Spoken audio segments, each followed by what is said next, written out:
Suscríbete para estar informado día a día sobre las noticias más destacadas del mundo. Y por favor comparte el vídeo en las redes sociales. ¿Está en peligro el actual orden internacional? Para algunos sí. La primera economía del mundo y sus aliados no deben ignorar esta situación. Hace unos días, el Comité de las Fuerzas Armadas de la Cámara de Representantes del Congreso de Estados Unidos invitó a dos estudiosos en política internacional y seguridad para que hablaran sobre el estado global. O sea, a los congresistas les preocupa saber cuál es el estado global, cuáles son las amenazas y los riesgos a la seguridad nacional de la primera economía del mundo. ¿Quiénes estaban? Dos. El general retirado exdirector de la CIA David Petraeus y John McLaughlin, de la Escuela de Estudios Internacionales Avanzados del Johns Hopkins University. Ambos advirtieron que el orden internacional está enfrentando dos crecientes amenazas serias y complejas sin precedentes. La primera amenaza son los que ellos llaman los poderes revisionistas, países que están cuestionando el status quo internacional. China, Rusia, Irán, que están trabajando para establecer su poder de influencia sobre sus respectivas áreas. También incluyen al radicalismo islámico. Todos ellos, con diferentes matices, están retando el status quo mundial que Estados Unidos y los aliados establecieron después de la Segunda Guerra Mundial. Estamos hablando tanto en el orden político, económico y militar. La segunda amenaza es la pasividad por parte de Estados Unidos de dar por hecho que el orden internacional se sostiene naturalmente, lo cual no es así. Si este no se sostiene, no se defiende, no se cuida, eventualmente se debilita y desaparece. ¿A qué se refieren con orden global? Primero, los países han aceptado ciertas reglas para no evitar el caos. No olvidemos la Segunda Guerra Mundial. ¿Qué reglas? Leyes y convenciones sobre la tierra, el mar, el aire, el comercio, los derechos fundamentales. Leyes que son tan vitales para el orden internacional como son las partituras para una orquesta. El problema es que hay fuerzas que están cuestionando la música que está en la partitura y Estados Unidos y los aliados creen que la partitura está plasmada en piedra. Y no es así. Vamos entonces con Héctor Chamis, profesor de Georgetown University desde Washington. Chamis, es un gusto tenerte en el programa. Primero, ¿tú estás de acuerdo con el assessment o digamos la percepción que presentó Petraeus y el Scholar del Johns Hopkins University? Bueno, en parte sí. El orden mundial de la posguerra está cambiando y está cambiando hace muchos años en realidad. Tuvo un momento de cambio muy fuerte al final de la Guerra Fría, una reconfiguración de alianzas, el paso de la bipolaridad a la unipolaridad y luego una fragmentación importante después de la guerra de Irak. Pero por el otro lado también hay una reformulación de alianzas desde Washington, desde el presidente Trump, que está planteando él mismo una nueva visión del mundo. Ok, aguantemos un momento ahí, porque también se le cuestionó a la administración de Obama, incluso hay un editorial de Wall Street Journal que dice, la administración de Obama no escuchó las advertencias de Petraeus. La pregunta es si la administración de Trump, va también a hacerse oídos sordos a las amenazas de Petraeus. La pregunta que yo te hago, con este contexto, y por eso lo quise traer, porque esto puede tener efectos.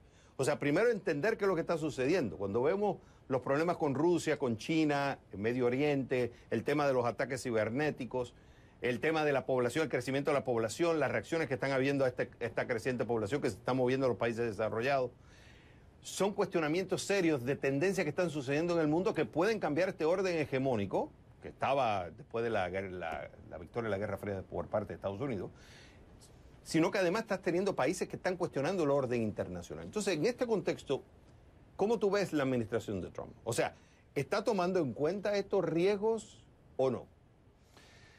Bueno, hay que ver, hay señales contradictorias, hay mensajes contradictorios. Hay una reformulación del comercio y eso tendrá consecuencias si Estados Unidos cierra su economía, si la administración Trump adopta políticas proteccionistas, eso tendrá consecuencias. China también está ocupando ciertos espacios que la administración Trump ya ha dejado vacíos, el TPP, por ejemplo, y la presencia china en América Latina, en la zona del Pacífico de América Latina, por ejemplo. También hay un cambio en cuanto a cómo la administración ve la inmigración. Eso tendrá consecuencias en la estructura del empleo en Estados Unidos. Sí, hay una reconfiguración estructural que tiene que ver con la terminación de la Guerra Fría, la guerra de Irak en sí misma, que fue una guerra donde Estados Unidos perdió credibilidad porque Estados Unidos invadió Irak con la justificación era armas químicas y no había armas químicas. Eso generó una cierta pérdida de credibilidad entre los aliados naturales de Estados Unidos en Europa, concretamente, en muchos países europeos. Y luego, efectivamente, Petraeus tiene una cierta razón en decir que la política de Obama en el Medio Oriente no fue quizás la más sabia o la más efectiva. Eso en relación a sus personales advertencias. Pero ahora, bajo la nueva administración, hay nuevos mensajes desde Washington que los aliados naturales de Estados Unidos también están leyendo con preocupación y también están tratando de comprender en qué dirección precisamente va Estados Unidos en su política exterior. Me queda 1 minuto 30. Lo que dijiste del TPP de China, comentaron eso, que eso es muy importante. Y hay una cosa que, lo cierto es que ellos dicen, ya no hay un poder hegemónico, aunque los países siguen viendo a Estados Unidos como un modelo a seguir. No es el perfecto, no es el más perfecto, pero es el que ha traído mejor beneficio para el crecimiento digamos, global. Pero sí dicen que hay que entender que hay competencia.